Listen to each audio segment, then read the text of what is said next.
Hello students, आज का हमारे इस टॉपिक में जो कि Bronsted Lowry acid base concept का पार्ट 2 है। हम डिस्कस करेंगे जो है डाइलेक्ट्रिक कांस्टेंट या पोलैरिटी जो है वो किस तरीके से सॉल्वेंट के नेचर पे इफेक्ट करता है, लेवलिंग इफेक्ट क्या है, इलेक्ट्रॉन डोनेटिंग ग्रुप या इलेक्ट्रॉन विथड्रॉइंग ग्रुप किस तरीके से इफेक्ट करते हैं, और बाकी इसकी बहुत सारी एग्जांपल्स को डिस्कस करेंगे। Bronsted Lowry acid base concept के पार्ट 2 में जो हम चीज़ें डिस्कस करेंगे, first of all factors affect the acidic and basic strength। तो सबसे पहले इन हम फैक्टर्स को देखने से पहले कुछ चीज़ें हम देखेंगे जो कि सॉल्वेंट को समझने के लिए ज़रूरी है। तो सॉल्वेंट जो है वो किसी भी एसिड के लिए या किसी भी बेस के लिए किस तरीके से जो है उसकी एसिडिक और बेसिक स्ट्रेंथ पर जो है इफ़ेक्ट कर सकता है, उसके लिए सॉल्वेंट की कुछ प्रॉपर्टीज़ हैं। तो अगर हम जो है यहाँ पे प्रॉपर्टीज़ ऑफ सॉल्वेंट की बात करें जो कि किसी भी एसिड और बेस की स्ट्रेंथ पे इफ़ेक्ट कर सकते हैं, प्रॉपर्टीज़ ऑफ सॉल्वेंट की अगर हम यहाँ पे जो है बात करें तो उनमें जो सबसे पहले हमारे पास है वो है यहाँ पे हमारे पास फर्स्ट ऑफ ऑल रेट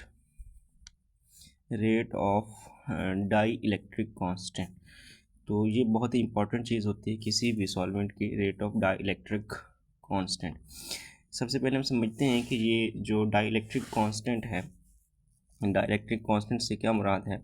इसका मतलब ये है कि it's a measure of solvent's ability, it's a measure of solvent's ability to reduce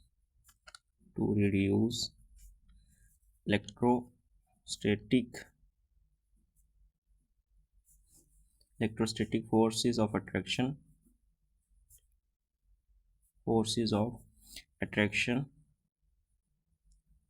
between charged particles।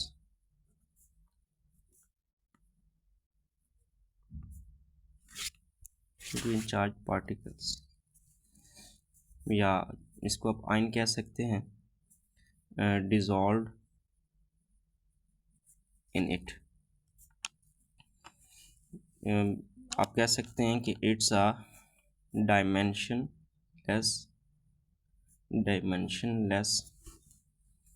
number that indicates how well a solute can insulate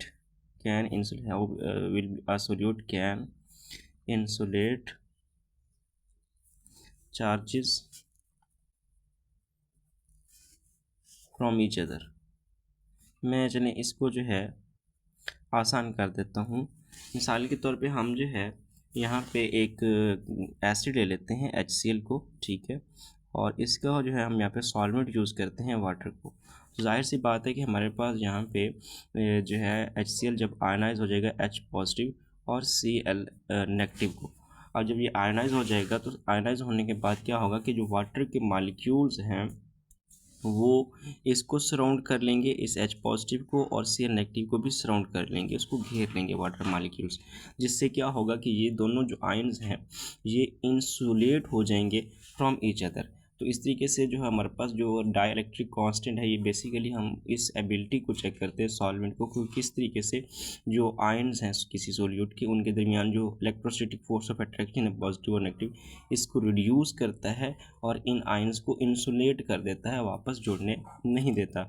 अगर आप कहें कि सराउंड कैसे करेगा, तो हमें पता है कि H पॉजिटिव जो है, मिसाल के तौर पे इसको वाटर मॉलिक्यूल्स किस तरीके से सराउंड करेंगे, इस तरीके से वो जो है इसको सराउंड करेंगे। ऑक्सीजन पे यहाँ पार्शियल नेगेटिव जो है वो चार्ज आता जाएगा, इसी तरीके से इस साइड पे भी ऑक्सीजन ऐसे ही आ जाएगा हाइड्रोजन के साथ। इस तरीके से वाटर मॉलिक्यूल्स इसको सराउंड कर लेंगे, जिससे ये इंसुलेट हो जाएगा Cl negative, towards Cl negative ये इंसुलेट हो जाएगा इस तरीके से। और अगर हम Cl नेगेटिव की बात करें तो Cl नेगेटिव का भी मामला बिल्कुल ऐसे ही होगा। हमारे पास ये Cl नेगेटिव है तो वाटर मॉलिक्यूल्स इसको कुछ इस तरीके से सराउंड करेंगे, ये हाइड्रोजन वाली साइड जो है वो Cl नेगेटिव की तरफ आ जाएगी, हाइड्रोजन पार्शियल पॉजिटिव होता है इस तरीके से, और ये ऐसे आ जाएगा। तो ये इस तरीके से इसको इंसुलेट कर देंगे, ठीक है।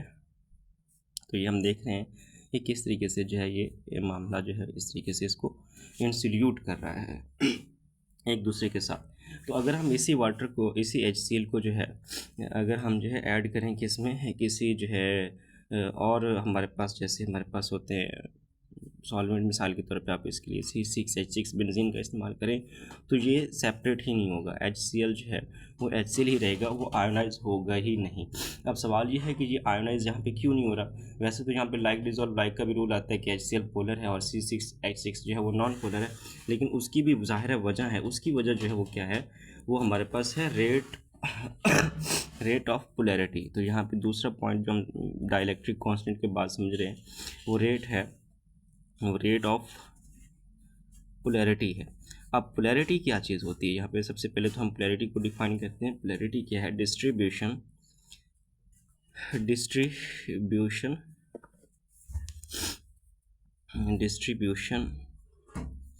ऑफ इलेक्ट्रिकल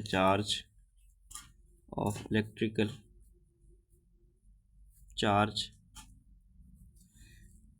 अक्रॉस द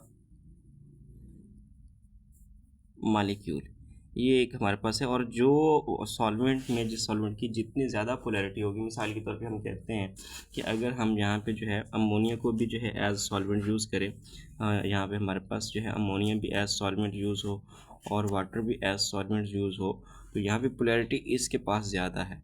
तो जितनी ज़्यादा ये पोलैरिटी होगी, ये उतना ज़्यादा जो है किसी कंपाउंड को जो है वो आयोनाइज करेगा। मिसाल के तौर पे हम यहाँ पे हमारे पास ऐड करते हैं हम HCl को, तो HCl उतना ज़्यादा यहाँ पे आयोनाइज होगा, और आयोनाइज होने के बाद उतना ही ज़्यादा ये इंसुलेट भी हो जाएगा, ये वापस रिकम्बाइन भी जो है वो नहीं होगा। तो ये दो बातें आपने समझनी है कि आपके पास जो रेट ऑफ डाइलेक्ट्रिक कांस्टेंट है और रेट ऑफ पोलैरिटी आपको हेल्प आउट करती है किसी भी कंपाउंड को आयोनाइज करने में।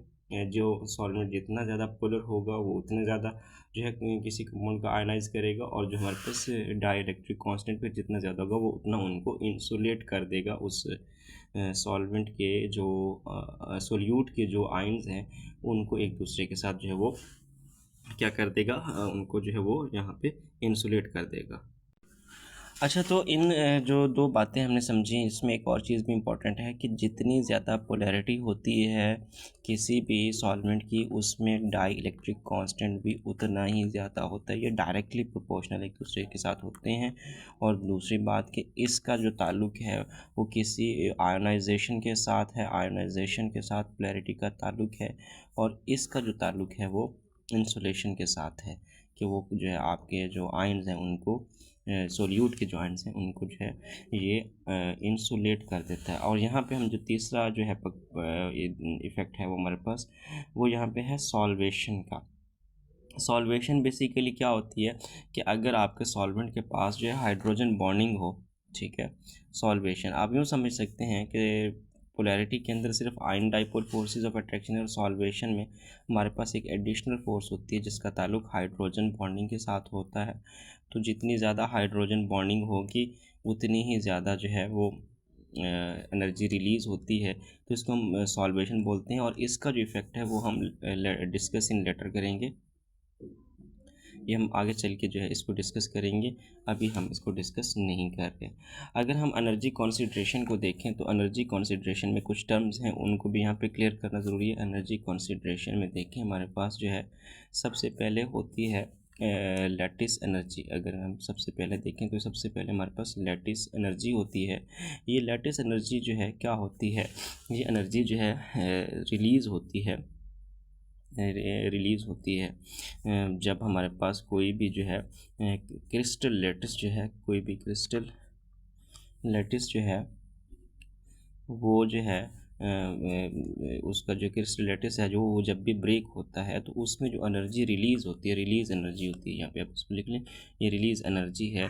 तो इसको हम बोलते हैं लैटिस एनर्जी, और इसका ताल्लुक पोलैरिटी के साथ है। जितनी ज़्यादा पोलैरिटी होगी उतनी ही ज़्यादा लैटिस एनर्जी रिलीज़ होगी। दूसरी हमारे पास जो है वो होती है, हमारे पास जो है लैटिस एनर्जी के बाद हमारे पास है सॉल्वेशन एनर्जी। ये सॉल्वेशन एनर्जी है। तो सॉल्वेशन एनर्जी जो है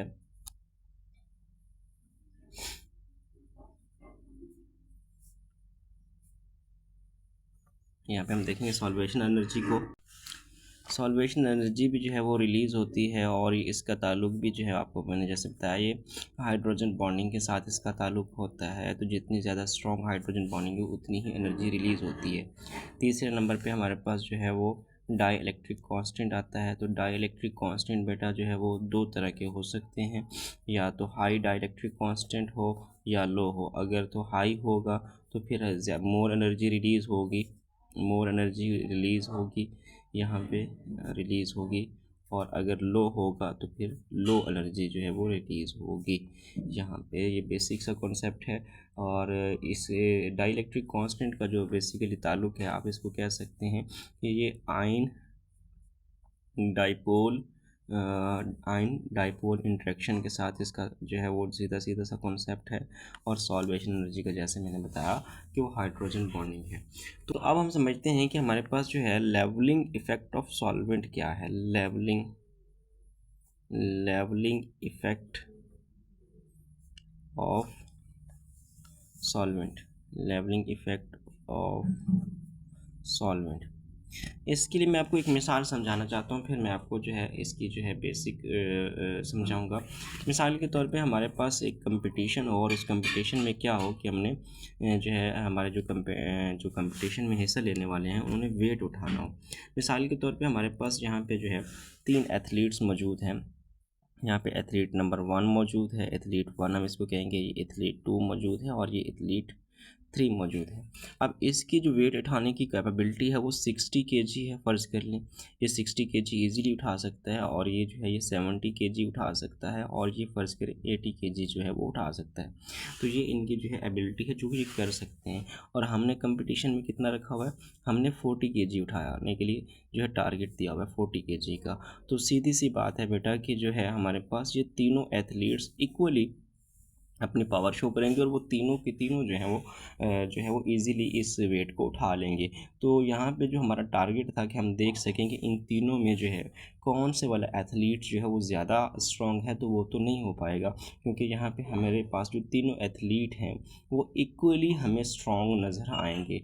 ऐसा क्यों हुआ, क्योंकि हमारा जो टारगेट था वो वीक था किससे, एथलीट की कैपेबिलिटी से। तो इसलिए हम जो है एथलीट्स की जो पावर है उसको जो है मेजर नहीं कर पाए। तो यही इफ़ेक्ट जब सॉल्वेंट में लगता है तो इसको हम बोलते हैं लेवलिंग इफ़ेक्ट ऑफ सॉल्वेंट। मिसाल के तौर पे मैं आपसे कहूँ कि हमारे पास जो है यहाँ पे हम जो है एक एसिड ले रहे हैं। मिसाल के तौर पे हम यहाँ पे कुछ एसिड्स को डिस्कस कर रहे हैं। एसिड्स हमारे पास यहाँ पे HCl है, और हमारे पास यहाँ पे H2SO4 है, और हमारे पास यहाँ पे नाइट्रिक एसिड HNO3 है।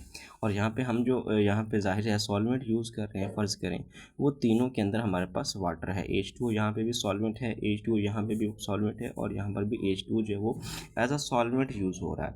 तो क्या होगा कि हमारे पास यहाँ पे जो कैरेक्टरिस्टिक कैटाइन हम इसको बोलेंगे कि हमारे पास जो कैरेक्टरिस्टिक कैटाइन है वो ये है कि जाहिर सी बात है कि ये जो H2O है ये एसिड से प्रोटॉन को एक्सेप्ट करेगा और ये एज बेस रिएक्ट करेगा।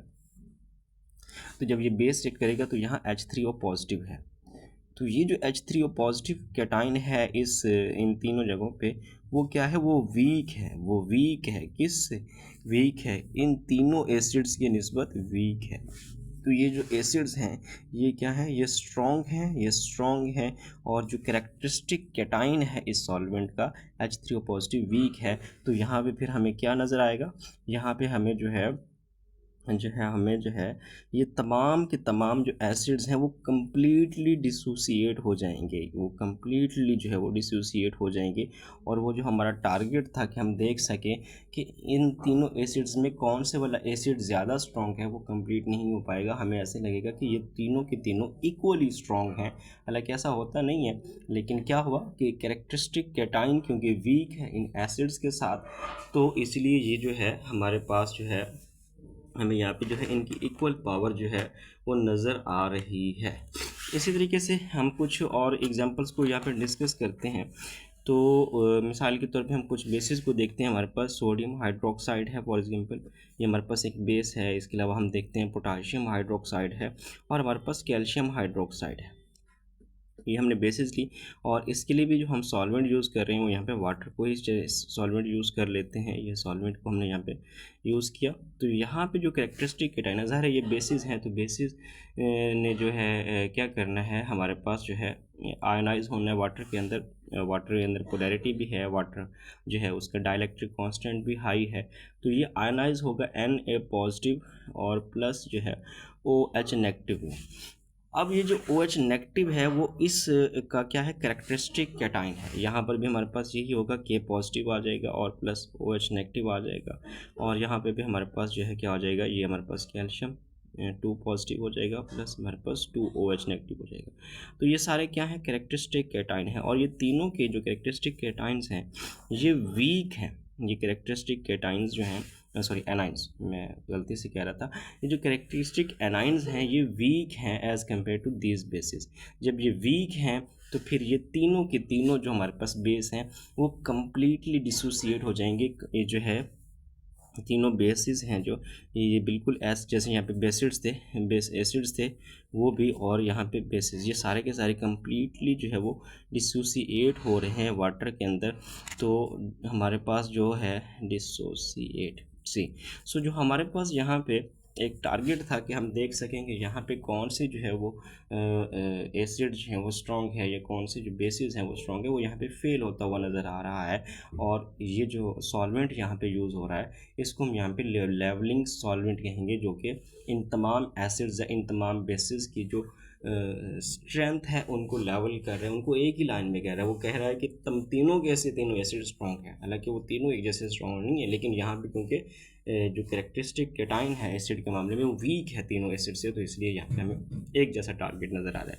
इसी तरीके से यहाँ पर हमें कैरेक्टरिस्टिक एनाइन जो है वो वीक नज़र आ रहा है बेसिस से, तो यहाँ पर भी हमें बेसिस जो है वो कम्प्लीट डिसोसिएट होकर इक्वली स्ट्रॉन्ग नज़र आ रही है, हालांकि वो इक्वली स्ट्रॉन्ग नहीं होती। तो अच्छा इसके बाद हम यहाँ पे कुछ एसिड्स लेते हैं। मिसाल के तौर पे हमारे पास जो है यहाँ पे हम एसिटिक एसिड लेते हैं CH3COOH, ये एक वीक एसिड है। इसी तरीके से आप कहते हैं कि हमारे पास यहाँ पे जो है HC फॉर्मिक एसिड आप ले लेते हैं, या आप कार्बोनिक एसिड H2CO3 ले लेते हैं, या आप जो है C6H5OH फिनॉल को ले लेते हैं। अब जाहिर सी बात है, आपको भी पता है कि ये वैसे ही वीक एसिड्स हैं। अगर हम इनको जो है वो वाटर में जो है ऐड करें तो हमें जो है यहाँ पे कैरेक्टरिस्टिक कैटाइन जो है वो स्ट्रॉन्गर नज़र आ रहा है। जो कैरेक्टरिस्टिक कैटाइन है वो यहाँ पे हमें स्ट्रॉन्गर नज़र आता है। और कैरेक्टरिस्टिक कैटाइन यहाँ पे क्या होगा हमारा, वो यहाँ पे ज़ाहिर है H3O पॉजिटिव है, यहाँ पर भी H3O positive and same as well ये आ जाएगा।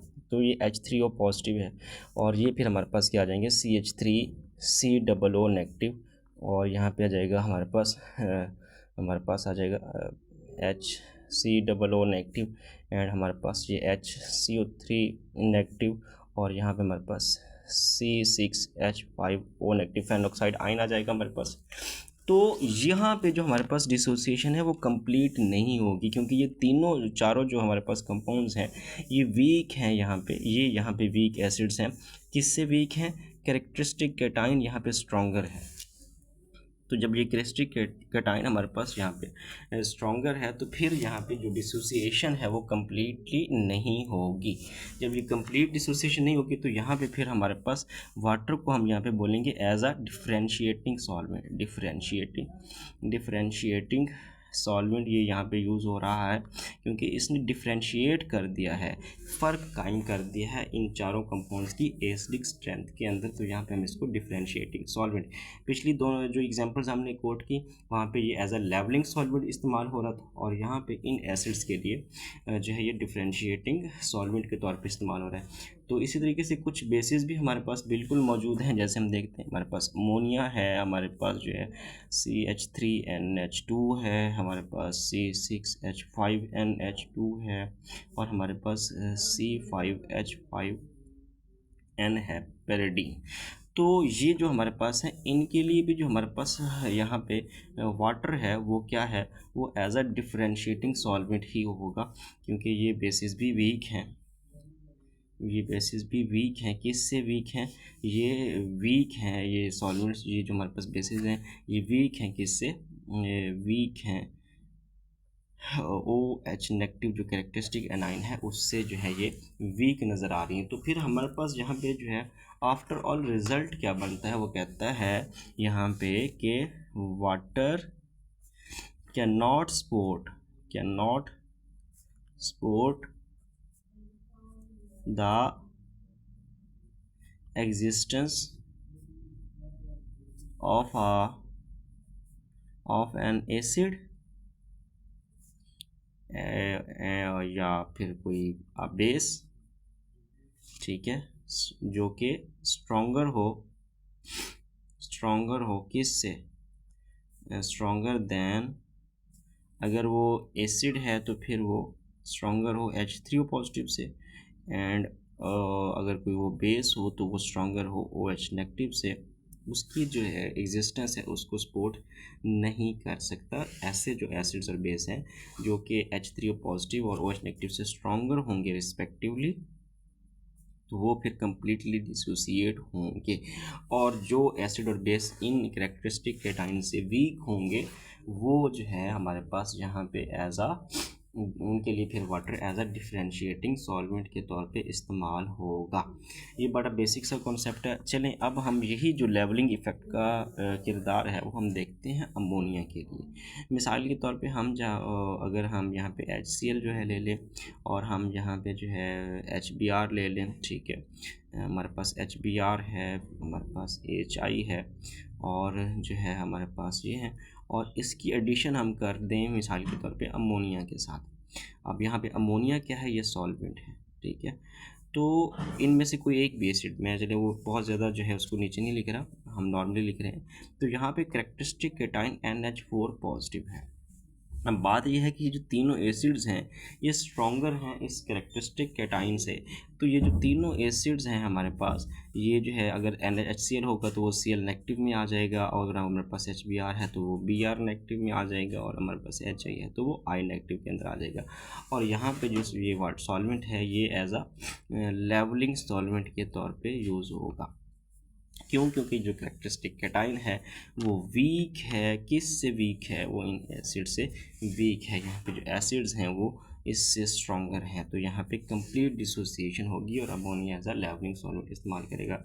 सेम एज वेल हमारे पास अगर हम यहाँ पे कुछ बेसिस को यूज़ करें, मिसाल के तौर पे हम कहते हैं कि हमारे पास जो है बेसिस कौन से हैं, हम कहते हैं NaNH2 का अगर हम इस्तेमाल करें, या फिर जो है हम जो है KNH2 का जो है इस्तेमाल करें, और यहाँ पे हम अगर जो है अमोनिया को एज अ सॉल्वेंट इस्तेमाल करें तो हमारे पास क्या प्रोड्यूस होगा, हमारे पास जो है Na positive plus NH2 negative, और इसी तरीके से ये हमारे पास K positive plus NH2 negative.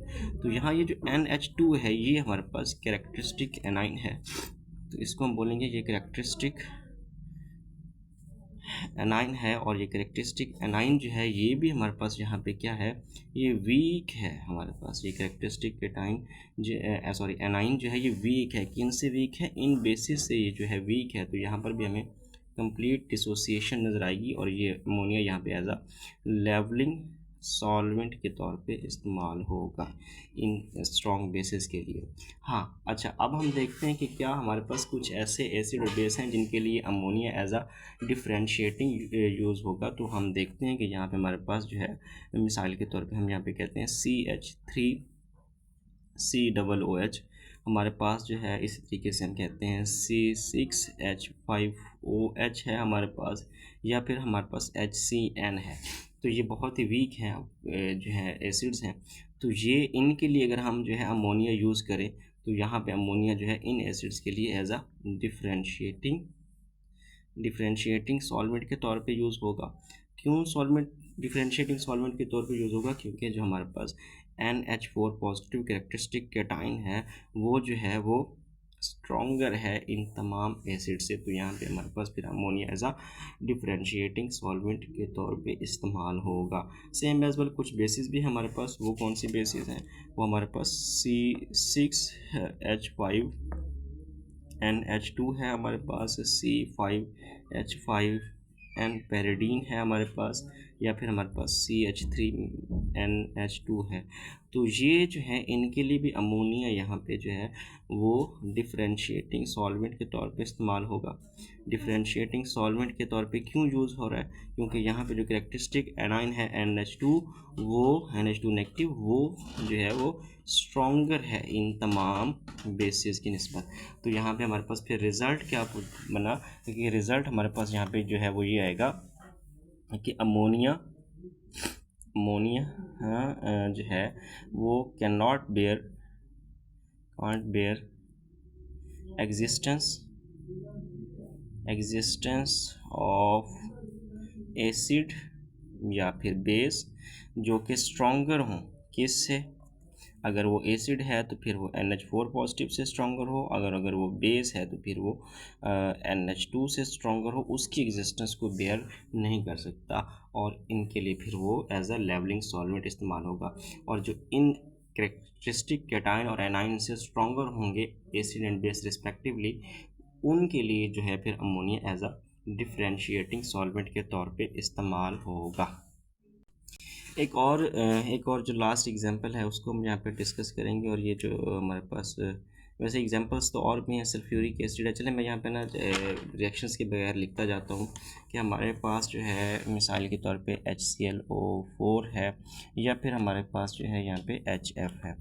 तो इनके लिए जो है हमारे पास जो यहाँ पे H2SO4 है वो एक लेवलिंग सॉल्वेंट का काम करेगा, लेवलिंग सॉल्वेंट का काम करेगा, क्योंकि ये एक स्ट्रॉन्ग एसिड है, तो ये बहुत ही ज़्यादा स्ट्रॉन्ग एसिड्स के लिए लेवलिंग सॉल्वेंट का इस्तेमाल करेगा। क्यों, और यहाँ पे कैरेक्टरिस्टिक कैटाइन कौन सा है, यहाँ पे हमारे पास जो यहाँ पे कैरेक्टरिस्टिक कैटाइन है वो H3SO4 पॉजिटिव, ये कैरेक्टरिस्टिक कैटाइन है, और ये दोनों एसिड इस कैरेक्टरिस्टिक कैटाइन से स्ट्रॉन्गर है, तो इसलिए H2SO4 as a levelling solvent जो है वो इस्तेमाल करेगा, यूज़ होगा। सॉरी, तो बेस हमारे पास यहाँ पे कौन से हैं, बेस हम यहाँ पे देखते हैं हमारे पास NaOH है, और हमारे पास जो है पोटाशियम हाइड्रोक्साइड KOH है। इनके लिए भी जो है H2SO4 जो है वो एक लेवलिंग सॉल्वेंट के तौर पे काम करेगा, ये हमारे पास एज अ लेवलिंग सॉल्वेंट के तौर पे यूज़ होगा।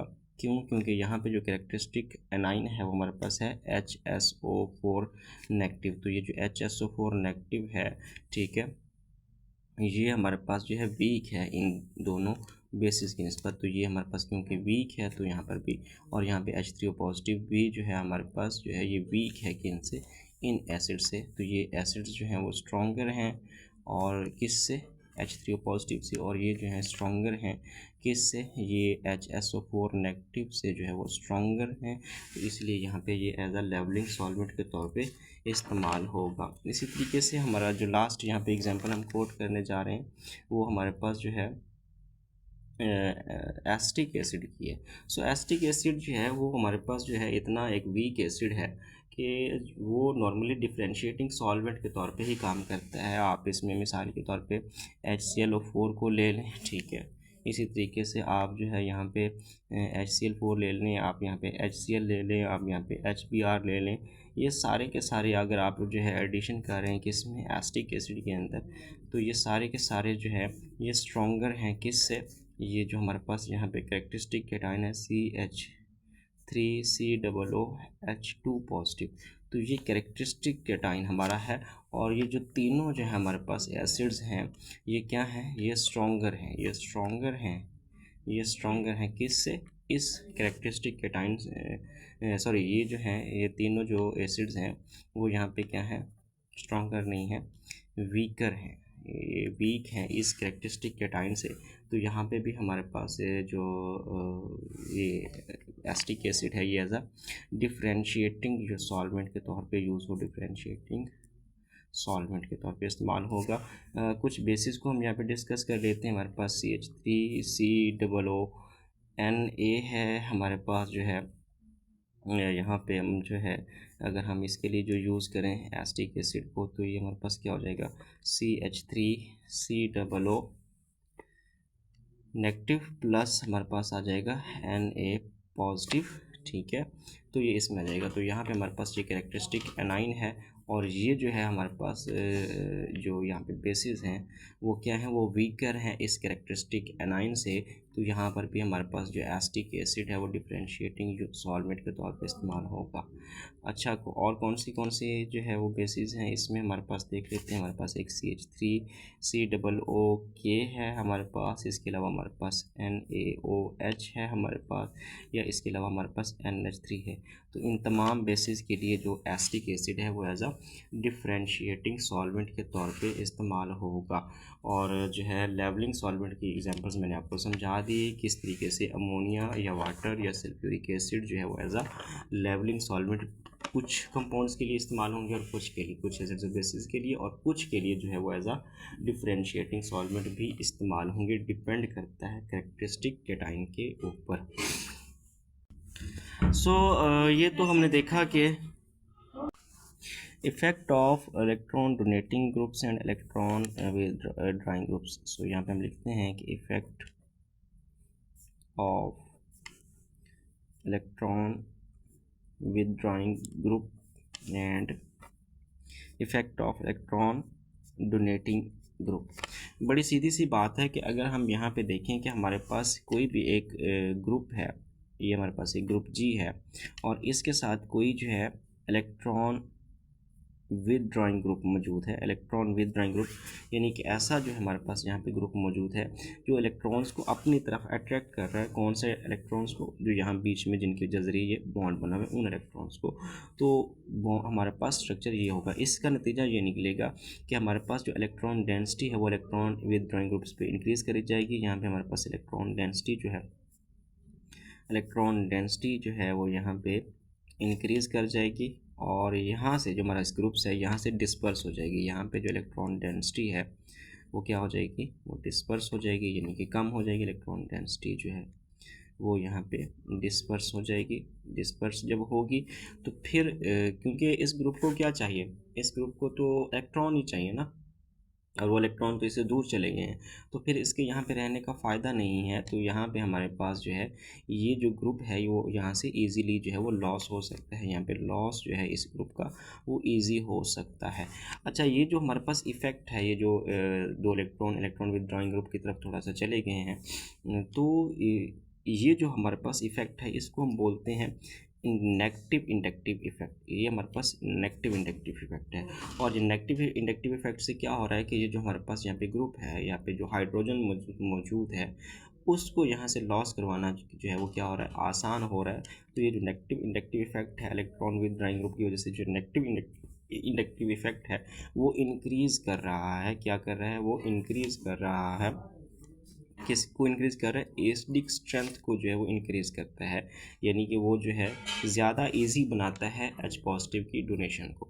तो ये आपने याद रखना है कि किस तरीके से नेगेटिव इंडक्टिव इफेक्ट हमारे पास एग्जिस्ट करता है। फिर एक और चीज़ यहाँ पे हम देखेंगे कि हमारे पास जो अगर कोई जो हमारे पास कोई एक इलेक्ट्रॉन डोनेटिंग ग्रुप है और वो बॉन्डेड है किसी ग्रुप के साथ, तो जाहिर सी बात है कि यहाँ पे इलेक्ट्रॉन डोनेटिंग ग्रुप जो है यहाँ इन दो इलेक्ट्रॉन्स को जो है वो क्या करेगा, वो और जो है यहाँ से रिपेल करेगा इस ग्रुप की तरफ।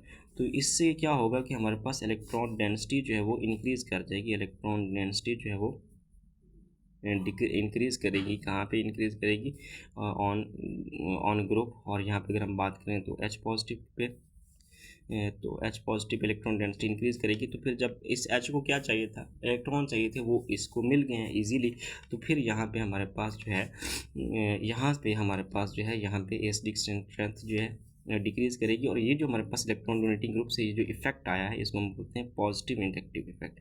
तो पॉजिटिव इंडक्टिव इफेक्ट से क्या हुआ है कि आपकी जो एसिडिक स्ट्रेंथ है, एसिडिक यहाँ पे मैं लिख देता हूँ, एसिडिक जो स्ट्रेंथ है वो क्या कर रही है, वो डिक्रीज़ कर रही है, वो यहाँ पे डिक्रीज़ करती जाएगी। तो ये हम ट्रेंड्स बना के देखेंगे कि किस तरीके से होता है। तो यहाँ पे हमारे पास रिज़ल्ट क्या मिला, रिज़ल्ट हमारे पास ये है कि आपका जो है यहाँ पे क्या कहते हैं आपका जो नेगेटिव इंडक्टिव इफेक्ट है, ये एसिडिक स्ट्रेंथ को जो है, एसिडिक स्ट्रेंथ इसको जो है क्या करता है, इंक्रीज करता है। एंड वाइस वर्सा जो बेसिक स्ट्रेंथ है, जो बेसिक स्ट्रेंथ है उसको जो है ये क्या करता है, डिक्रीज़ करता है, उसको जो है डिक्रीज़ करता है इस तरीके से जो। और ये होता किसकी वजह से है, ये negative inductive effect electron withdrawing groups की वजह से होता है, ये भी आपने याद रखना है। इसके बाद हम देखते हैं कि हमारे पास यहाँ पे जो पॉजिटिव इंडक्टिव इफेक्ट है वो किसकी वजह से होता है, वो इलेक्ट्रॉन डोनेटिंग ग्रुप की वजह से होता है। और इससे जो आपकी एसिडिक स्ट्रेंथ है वो डिक्रीज़ करती है, एसिडिक स्ट्रेंथ जो है वो क्या करती है, वो डिक्रीज़ कर जाती है, ठीक है। और जो आपकी बेसिक स्ट्रेंथ है वो जो है, वो बेसिक स्ट्रेंथ जो है वो इससे इंक्रीज़ होती है, तो इंक्रीज़ होती है। यहाँ पे हमने ये समझा कि किस तरीके से नेगेटिव इंडक्टिव इफेक्ट और पॉजिटिव इंडक्टिव इफेक्ट जो है वो अच्छा, यहाँ पे आप पूछेंगे कि सर बेसिक जो स्ट्रेंथ है वो डिक्रीज़ कैसे कर गई। वो बेसिक स्ट्रेंथ इसलिए डिक्रीज़ कर गई कि यहाँ पे क्योंकि जो ग्रुप है उस पर इलेक्ट्रॉन डेंसिटी जो है वो डिस्पर्स हो गई है, तो इस ग्रुप का या H पॉजिटिव का रिमूव होना आसान है। और H पॉजिटिव यहाँ पे एक्सेप्ट नहीं हो सकता। एक्सेप्ट क्यों नहीं होगा, इसलिए एक्सेप्ट नहीं होगा कि भाई वो आके यहाँ पे क्या करेगा, उसको इलेक्ट्रॉन तो मिलेंगे नहीं, तो इसलिए बेसिक स्ट्रेंथ जो है वो डिक्रीज़ होगी, H पॉजिटिव एक्सेप्टेंस कम हो जाएगी, H पॉजिटिव डोनेशन ज़्यादा हो जाएगी, क्यों, क्योंकि यहाँ पे जो है इलेक्ट्रॉन्स उससे डिस्पर्स हो गए। और सेम एज वेल यहाँ पे हमारे पास ग्रुप के पास H पॉजिटिव ज़्यादा है, तो यहाँ पे उसका लॉस जो है वो यहाँ पे क्या हो जाएगा, मुश्किल होगा, यानी कि उसकी एसिडिक स्ट्रेंथ जो है वो डिक्रीज़ कर जाएगी। और अगर यहाँ पे H पॉजिटिव नहीं है तो उसका एक्सेप्टेंस आसान हो जाएगा। जब एक्सेप्टेंस आसान होगा H पॉजिटिव का, तो फिर वो क्या हो जाएगा, वो बेसिक स्ट्रेंथ जो है यहाँ पे वो इंक्रीज़ कर जाएगी। अच्छा, इस तरीके से है कि हम जो है वो स्टार्ट करने से पहले इलेक्ट्रॉन डोनेटिंग ग्रुप्स और इलेक्ट्रॉन विदड्रॉइंग ग्रुप्स का जो इफ़ेक्ट है उसको लिखने से पहले हम यहाँ पे कुछ चीज़ें जो है वो नोट कर लेते हैं। अगर हम यहाँ पे देखें कि हमारे पास जो है जो इलेक्ट्रॉन विदड्रॉइंग ग्रुप्स का जो ऑर्डर है वो हमारे पास क्या है, तो सबसे पहले हमारे पास सबसे जो स्ट्रॉन्ग है इलेक्ट्रॉन विदड्रॉइंग ग्रुप्स वो नाइट्रो ग्रुप है, ठीक है, ये सबसे स्ट्रॉन्ग है। एंड इसके बाद हमारे पास साइनाइड ग्रुप आता है। एंड हमारे पास आफ्टर दैट कार्बोक्सिलिक एसिड का ग्रुप आता है COOH। इसके बाद हमारे पास फ्लोराइड आता है। एंड आफ्टर दैट हमारे पास क्लोराइड है, फिर हमारे पास ब्रोमाइड है, एंड देन हमारे पास आयोडाइड है। और इसके बाद हमारे पास यहाँ पे जो है हमारे पास हाइड्रोक्सिल ग्रुप आता है। और सबसे लास्ट में हमारे पास जो है वो फिनाइल ग्रुप जो है आता है C6H5। तो ये हमारे पास इलेक्ट्रॉन विदड्रॉइंग ग्रुप्स हैं। अगर हम जो है इलेक्ट्रॉन डोनेटिंग ग्रुप्स की बात करें, इलेक्ट्रॉन डोनेटिंग ग्रुप्स की अगर हम बात करें, तो इलेक्ट्रॉन डोनेटिंग ग्रुप्स में हमारे पास जो आता है यहाँ पे, उसमें हम देखते हैं कि हमारे पास जो है CH3 जो है हमारे पास CH3 ये सबसे जो है वीकेस्ट इलेक्ट्रॉन डोनेटिंग ग्रुप्स है। और इसके बाद हमारे पास यहाँ पे आता है CH3 CH2। एंड इसके बाद हमारे पास आता है यहाँ पे जो है हमारे पास यहाँ पे आता है हमारे पास जो CH एंड इसके साथ CH3 एंड CH3 एंड ये हमारे पास यहाँ पे एक जो है ये आ जाएगा। एंड आफ्टर दैट हमारे पास जो यहाँ पे आता है वो है यहाँ पे CH3 इस तरफ, CH3 इस तरफ, और ये हमारे पास CH3 जो है वो इस तरफ। और ये तो कहने का मतलब ये है कि हमारे पास जो है सबसे weakest electron donating group 1 degree carbon है, 1 डिग्री जो है, उसके बाद 2 डिग्री कार्बन है, और ये यहाँ पे हमारे पास 3 डिग्री कार्बन है। मिसाल के तौर पे हम यहाँ पे देखें, हमारे पास ये जो कार्बन है, इस कार्बन में देखें हमारे पास एक ही कार्बन अटैच है, तो इसको हम बोलेंगे कि ये जो कार्बन है ये 1 डिग्री कार्बन है। अगर हम यहाँ पे बात करें तो ये कार्बन फर्दर 2 कार्बन से अटैच है, तो ये कार्बन जो है ये हमारे पास 2nd डिग्री कार्बन आ रहा है, और 3rd डिग्री ये हमारे पास ये 3rd डिग्री कार्बन आ रहा है। तो इस तरीके से हमारे पास इलेक्ट्रॉन डोनेटिंग ग्रुप्स का जो है वो ट्रेंड चलता है। याद रखें, इलेक्ट्रॉन विदड्रॉइंग ग्रुप्स की वजह से नेगेटिव इंडक्टिव इफेक्ट आता है, और इलेक्ट्रॉन डोनेटिंग ग्रुप्स की वजह से हमारे पास जो है वो पॉजिटिव इंडक्टिव इफेक्ट आता है। जो हमारे पास नेगेटिव इंडक्टिव इफेक्ट का मतलब ये है कि हमारे पास एक ग्रुप है इलेक्ट्रॉन विदड्रॉइंग ग्रुप जो है वो किसी भी एक ग्रुप के साथ अटैच है। यहाँ पे हमारे पास ये ग्रुप मौजूद है और यहाँ पे हमारे पास इलेक्ट्रॉन विदड्रॉइंग ग्रुप मौजूद है।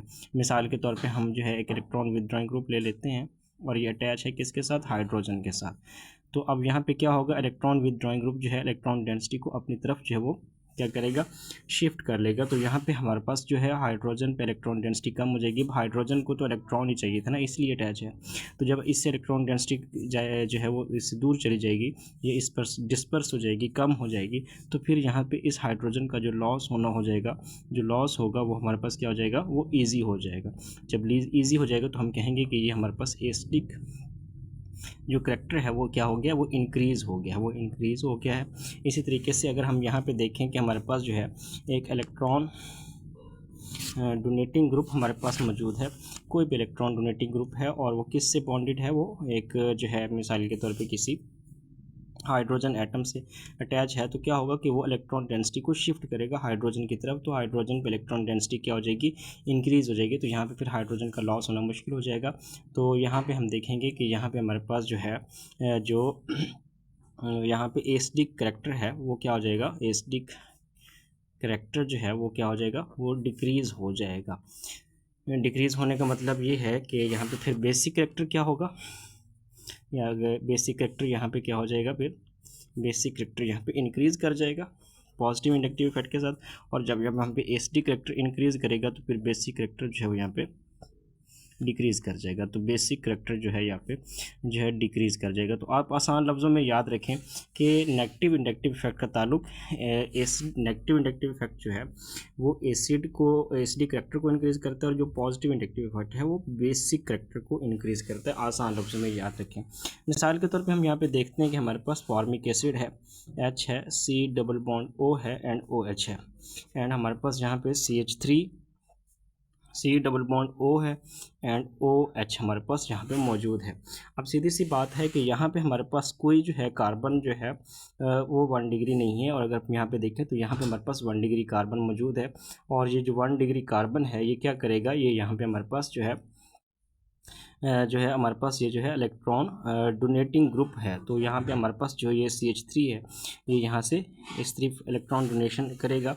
तो क्या होगा कि यहाँ पे इलेक्ट्रॉन डेंसिटी ये हमारे पास क्या हो जाएगा, पॉजिटिव इंडक्टिव इफेक्ट आ जाएगा, और यहाँ पे इलेक्ट्रॉन डेंसिटी जो है वो इस तरफ इंक्रीज़ कर जाएगी। तो यहाँ पे हाइड्रोजन का लॉस होना मुश्किल हो जाएगा। तो यही वजह है कि हमारे पास जो है जो फॉर्मिक एसिड है ये स्ट्रॉन्गर एसिड है as compare to acetic acid. तो यहाँ पे हमें नज़र आ रहा है कि किस तरीके से पॉजिटिव इंडक्टिव इफेक्ट जो है वो फॉर्मिक एसिड को स्ट्रॉन्गर कर रहा है एसिटिक एसिड से। इसी तरीके से अगर हम यहाँ पे इनके आयंस बना के देखें तो सबसे हमारे पास यहाँ पे अगर CH3 है and C double bond O है एंड OH है, हमारे पास ये आयन मौजूद है। और अगर ये आयनाइज होगा तो ये आयनाइज होकर क्या बनाएगा, ये बनाएगा CH3 C double bond O and O negative and plus हमारे पास आ गया H पॉजिटिव। अब क्या है कि जो हमारे पास क्योंकि CH3 जो है इलेक्ट्रॉन डोनेटिंग ग्रुप है और ये कार्बन जो है यहाँ पे हमारे पास इलेक्ट्रॉन डेंसिटी इस तरफ आ रही है। अब देखें ऑक्सीजन के पास तो ऑलरेडी जो है यहाँ पे क्या मौजूद है, इलेक्ट्रॉन डेंसिटी मौजूद है, वो पहले ही एनाइन है। ऊपर से कार्बन जो हमारे पास मिथाइल ग्रुप है वो भी इलेक्ट्रॉन डेंसिटी को ऑक्सीजन की तरफ जो है वो शिफ्ट कर रहा है, जिसकी वजह से ये जो एनाइन है ये क्या है, ये लेस स्टेबल है। अगर ये लेस स्टेबल है तो फिर हमारे पास ये क्या होगा, ये जाहिर सी बात है फिर स्टेबल होगा। तो फिर हमारे पास H पॉजिटिव लॉस होने की बजाय स्टेबिलिटी की तरफ जाएगा और वो लॉस होगा ही नहीं। तो ये हमारे प्रेफरेंस की कंडीशन के अंदर आ रहा है। तो इसका मतलब ये है कि ये आयनाइज होना नहीं चाहता, तो मतलब ये क्या हुआ, ये हमारे पास वीक एसिड कंसीडर होगा। इसके कंपैरिजन में अगर हम देखें तो हमारे पास यहाँ पे जो है अगर हम फॉर्मिक एसिड को देखें तो फॉर्मिक एसिड हमारे पास क्या है, HC double bond O and OH। अगर ये हम यहाँ पे आयनाइज कर लें तो हमारे पास जो है ये आ जाएगा HC double bond O negative and plus आ जाएगा यहाँ पे H पॉजिटिव। तो बाय कंपैरिजन देखें तो यहाँ पे हमारे पास जो है ये स्टेबल है, ये स्टेबल है एसीटेट आयन की निस्बत ये स्टेबल है, तो यहाँ पे H पॉजिटिव का लॉस होना जो है वो ज़्यादा जो है वो सूट करता है। तो यहाँ पे ये हमारे पास जो है वो स्ट्रॉन्ग एसिड है। किससे स्ट्रॉन्ग एसिड है? As compare to acetic acid strong acid consider होगा, ये वजह है हमारे पास।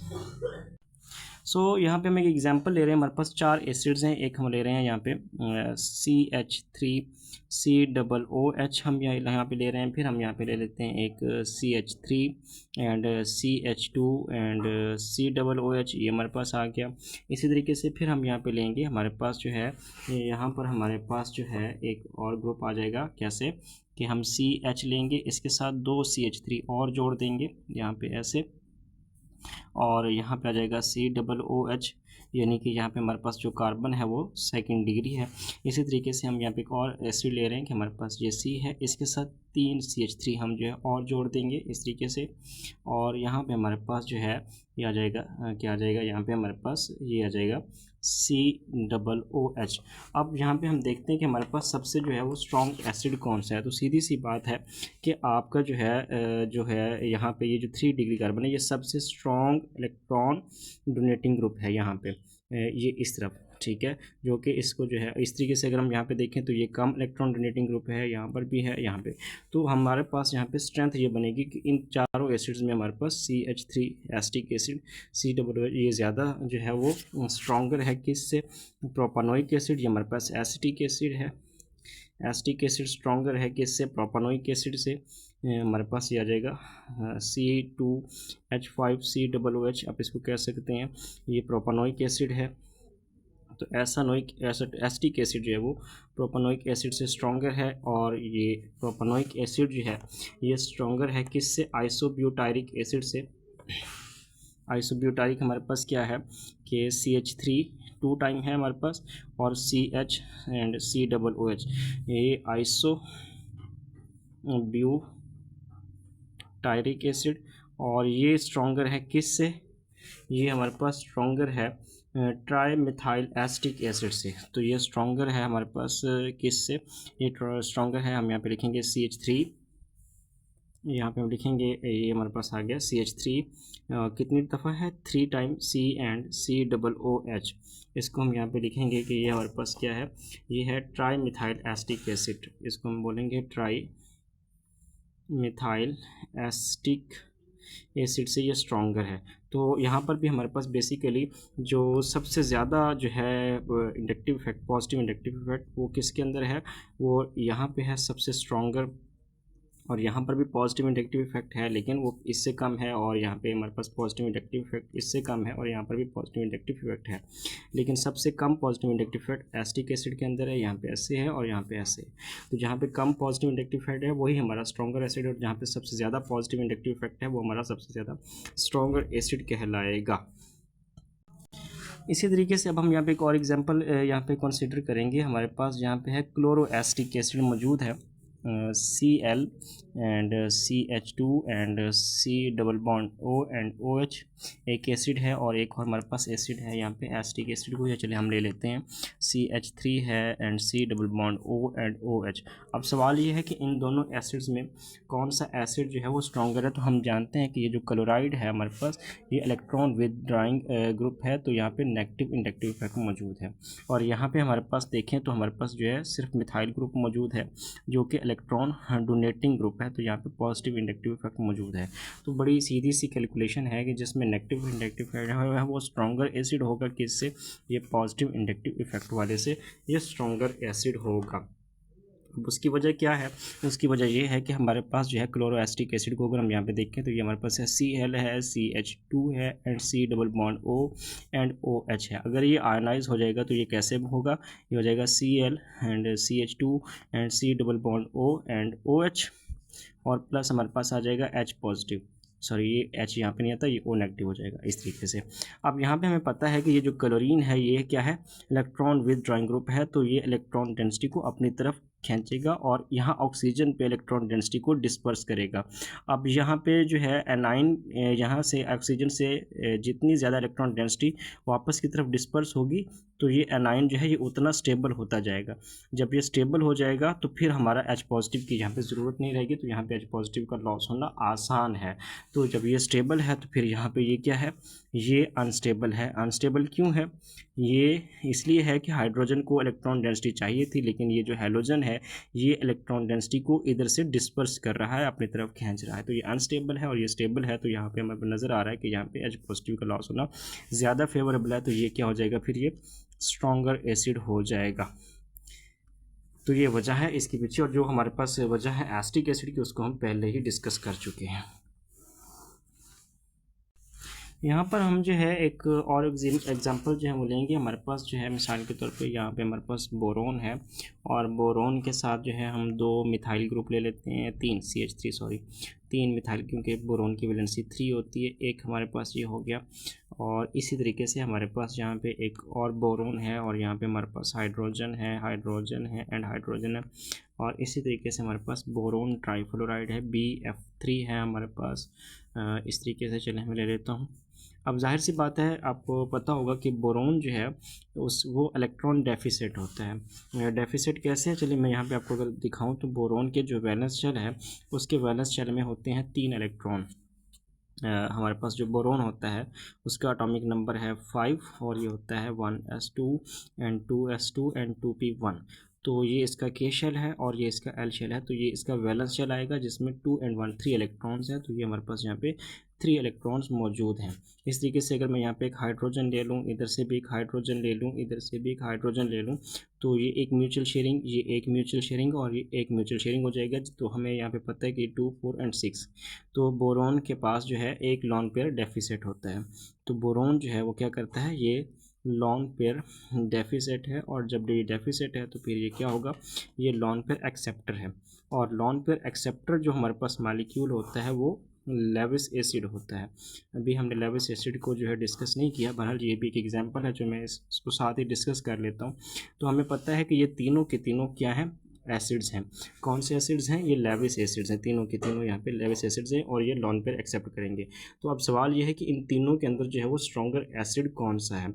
तो सबसे पहले हम यहाँ पे देखते हैं कि हमारे पास यहाँ पे जो है वो CH3 मौजूद है। और CH3 क्या होता है, ये इलेक्ट्रॉन डोनेटिंग ग्रुप है। तो इलेक्ट्रॉन डोनेटिंग ग्रुप यहाँ पे इस तरीके से इलेक्ट्रॉन डेंसिटी भेज रहा है इधर से और इधर से, और यहाँ पे हमारे पास जो है वो एक पॉजिटिव इंडक्टिव इफेक्ट जो है वो मौजूद है।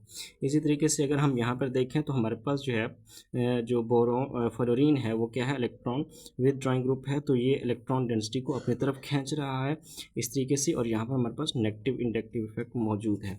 अब सवाल ये है कि बोरोन को तो एक लॉन पेयर की ज़रूरत है, लेकिन क्या है कि मिथाइल ग्रुप तो अपनी इलेक्ट्रॉन डेंसिटी बोरोन की तरफ जो है वो क्या कर रहे हैं, उसको जो है वो बोरोन डेंसिटी को उसकी तरफ शिफ्ट कर रहे हैं, बोरोन की तरफ जो इलेक्ट्रॉन डेंसिटी उसको शिफ्ट कर रहे हैं। इससे क्या होगा कि बोरोन जो है वो यहाँ पे इतनी ज़्यादा जो है अच्छा इलेक्ट्रॉन पेयर एक्सेप्टर नहीं होगा। तो यहाँ पे ये not a good electron pair acceptor होगा। जब ये इलेक्ट्रॉन पेयर एक्सेप्टर इतना गुड नहीं होगा पॉजिटिव इंडक्टिव इफेक्ट की वजह से, तो ये फिर हमारे पास एक वीक एसिड कंसीडर होगा। ये हमारे पास यहाँ पे वीक एसिड के तौर पे आएगा।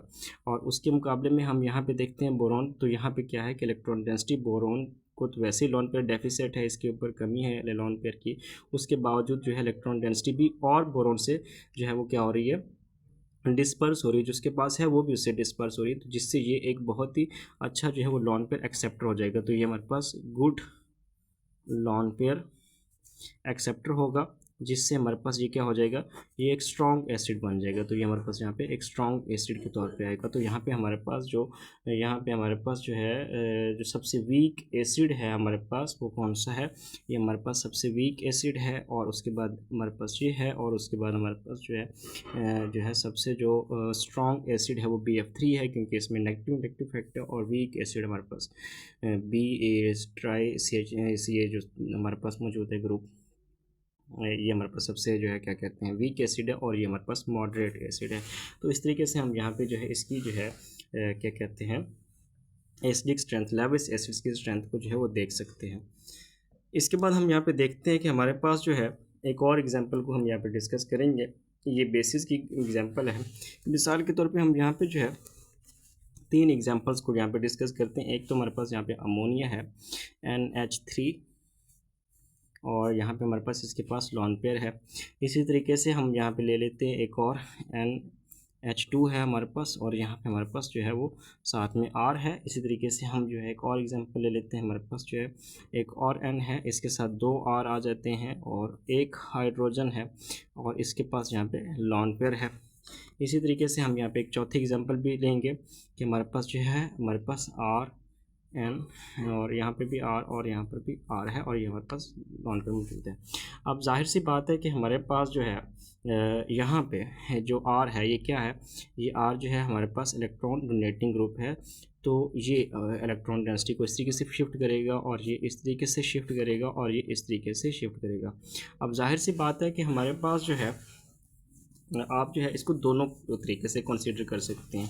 ये जो हमारे पास चारों बेसिस हैं ये लेविस बेस भी हैं।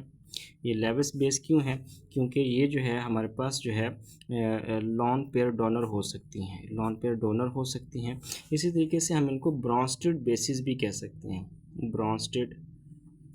ब्रॉन्स्टेड लॉरी बेसिस भी हम इनको कह सकते हैं, बिल्कुल कह सकते हैं, क्योंकि ये जो है H पॉजिटिव या प्रोटॉन एक्सेप्टर भी हो सकती हैं। आपके पास नाइट्रोजन के पास जो है वो एक लॉन पेयर मौजूद है, तो ये H पॉजिटिव या प्रोटॉन एक्सेप्टर भी हो सकती हैं। तो ये दोनों बातें पॉसिबल है। अब हम यहाँ पे देखते हैं कि यहाँ पे हमारे पास जो सेकंड हमारे पास एग्जांपल है हमारे पास, इसमें हम देखते हैं कि हमारे पास जो है R है वो एक इलेक्ट्रॉन डोनेटिंग ग्रुप है, और यहाँ पे हमारे पास जो क्या है एक पॉजिटिव इंडक्टिव इफेक्ट मौजूद है। यहाँ पर हमारे पास डबल पॉजिटिव इंडक्टिव इफेक्ट इधर भी मौजूद है इस अल्काइल ग्रुप पे, और इस पे भी पॉजिटिव इंडक्टिव इफेक्ट मौजूद है। और यहाँ पर हमारे पास जो है ट्रिपल पॉजिटिव इंडक्टिव इफेक्ट मौजूद है, इस साइड पे भी, इस साइड पे भी, और इस साइड पे भी। और हमें पता है कि जो पॉजिटिव इंडक्टिव इफेक्ट है वो बेसिक स्ट्रेंथ को जो है क्या करता है, इंक्रीज़ करता है। तो सबसे वीक बेस हमारे पास ये है, एंड देन हमारे पास ये है, और फिर हमारे पास यहाँ पे जो है यहाँ पे ये है। तो ये हमारे पास बेसिक स्ट्रेंथ का जो है फिनोमेना बनेगा। अब उसकी वजह क्या है, वजह सीधी सी है कि भाई आपका जो है नाइट्रोजन के पास तो एक तो लॉन पेयर है, ऊपर से ये जो अल्काइल ग्रुप है ये भी इलेक्ट्रॉन डेंसिटी को शिफ्ट कर रहा है नाइट्रोजन पे। तो नाइट्रोजन के पास तो पहले से लॉन पेयर है, इलेक्ट्रॉन डेंसिटी ऊपर से अल्काइल ग्रुप ने इसकी तरफ जो है वो ट्रांसफ़र कर दिया। तो इस नाइट्रोजन के लिए बहुत आसान है अपना लॉन पेयर डोनेट करना, या दूसरे मानों में प्रोटॉन को एक्सेप्ट करना एज़ कम्पेयर टू दिस, और सेम एज वेल ये फिनोमेना चलता जाएगा। तो यहाँ पर हमें बेसिक स्ट्रेंथ जो है वो पॉजिटिव इंडक्टिव इफेक्ट की वजह से जो है वो इंक्रीज़ होती नज़र आती है। इसी तरीके से हम यहाँ पे देखते हैं हमारे पास एक और हमारे पास है, हम कहते हैं कि हमारे पास यहाँ पे एक फिनाइल ग्रुप है C6H5, ये हमारे पास फिनाइल ग्रुप है। और यहाँ पे हमारे पास क्या मौजूद है, यहाँ पे हमारे पास जो है NH2 एनिलीन मौजूद है, और हमारे पास यहाँ पे एक NH3 मौजूद है। अब सवाल ये है कि इन दोनों में जो है कौन सा जो बेस है वो क्या है, वो स्ट्रॉन्गर है। तो हमारे पास जो है यहाँ पे हमें पता है कि जो हमारे पास ये फिनाइल ग्रुप है ये इलेक्ट्रॉन विदड्रॉइंग ग्रुप है, सबसे वीक इलेक्ट्रॉन विदड्रॉइंग ग्रुप है फिनाइल ग्रुप। ये जो हमने इलेक्ट्रॉन विदड्रॉइंग ग्रुप की जो लिखी थी सीरीज़ उसमें सबसे आखिर में आता है, और यहाँ पे नेगेटिव इंडक्टिव इफेक्ट जो है वो मौजूद है। तो इसकी वजह से हमें पता है कि हमारे पास जो है ये जो एनिलीन है ये एक वीक बेस हो जाएगा नेगेटिव इंडक्टिव इफेक्ट की वजह से, किससे, अमोनिया से। तो ये भी हमारे पास एक एग्जांपल है जिसमें हम देख सकते हैं कि नेगेटिव इंडक्टिव इफेक्ट किस तरीके से जो है बेसिक स्ट्रेंथ को डिक्रीज़ कर रहा है, या पॉजिटिव इंडक्टिव इफेक्ट किस तरीके से बेसिक स्ट्रेंथ को इंक्रीज़ कर रहा है। आज के जो है टॉपिक में हम एक आखिरी एग्जांपल जो है वो कोट करने जा रहे हैं, और वो आखिरी एग्जांपल है हमारे पास जो है डाइफिनाइल अमाइन हमारे पास मौजूद है। कि अगर हम यहाँ पे 2 बेंजीन रिंग्स ले लें इस तरीके से, ये एक बेंजीन रिंग है, और यहाँ पर भी हमारे पास एक और बेंजीन रिंग है, ठीक है, इस तरीके से। और इसके दरमियान में हमारे पास यहाँ पे क्या मौजूद है, NH मौजूद है, जो कि नाइट्रोजन जो है वो दोनों बेंजीन रिंग से अटैच है। और फिर हम ये कहते हैं कि हमारे पास जो है यहाँ पे एक और मौजूद है, ये हमारे पास बेंजीन रिंग है, ये हमारे पास आ गई, और यहाँ पे हमारे पास मौजूद है NH2। तो अब सवाल ये है कि इन दोनों में से जो है वो कौन सा जो है बेस स्ट्रॉन्गर है। ये दोनों जो बेसिस हैं ये बेसिकली लेविस बेस में भी आती हैं, और ब्रॉन्स्टेड लॉरी बेस के अंदर भी आती हैं, ये इस तरीके से। तो यहाँ पे हमें पता है कि ये जो हमारे पास बेंजीन रिंग्स हैं या फिनाइल ग्रुप्स हैं, जिनको बेंजीन रिंग कह सकते हैं, फिनाइल ग्रुप कह सकते हैं, C6H5। तो ये जो दोनों हैं ये क्या है, ये हमारे पास जो है इलेक्ट्रॉन जो है वो क्या कहते हैं इसको, इलेक्ट्रॉन विथड्राइंग ग्रुप है। तो यहाँ पे डबल पॉजिटिव इंडक्टिव इफेक्ट मौजूद है, इधर भी पॉजिटिव इंडक्टिव इफेक्ट जो है वो मौजूद है, और यहाँ पे हमारे पास एक पॉजिटिव इंडक्टिव इफेक्ट जो है वो मौजूद है। तो हमें पता है कि जिसमें जितना पॉजिटिव इंडक्टिव इफेक्ट होता है, ये जो है, अच्छा ये नहीं, सॉरी, ये जो है इलेक्ट्रॉन विद ड्राइंग ग्रुप्स हैं, तो यहाँ पे ये नेगेटिव इंडक्टिव इफेक्ट के आएगा, sorry. So negative electron with drawing groups हैं basically.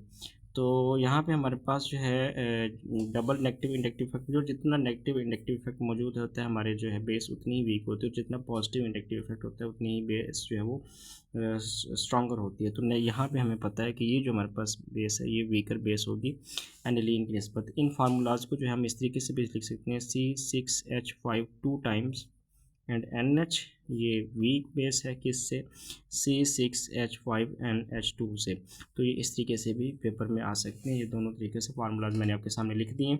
So end of the result जो है वो आज के टॉपिक का क्या है कि किस तरीके से पॉजिटिव इंडक्टिव इफेक्ट और नेगेटिव इंडक्टिव इफेक्ट जो है वो जो है इफ़ेक्ट करता है हमारे एसिड्स और बेसिस के स्ट्रेंथ को। तो यहाँ तक तो हमने जो है डिस्कस किया है। अभी जो है हमारा जो है पार्ट 3 इसी लेक्चर का एसिड बेस स्ट्रेंथ के ऊपर आएगा, जिसमें हमने जो है कोई 5 to 6 डिफरेंट किस्म के जो है वो इफ़ेक्ट्स देखने हैं, और उसके जो है बहुत सारी इसी तरीके की एग्जांपल्स को भी हमने डिस्कस करना है। तो आप हमारे इस वीडियो को जो है शेयर करें, लाइक करें, सब्सक्राइब करें, और जो है अगर आपको ऑनलाइन क्लासेस चाहिए तो व्हाट्सएप नंबर हमारा जो है मौजूद है आपकी स्क्रीन पे, आप हमसे जो है कॉन्टेक्ट भी कर सकते हैं। Thank you so much.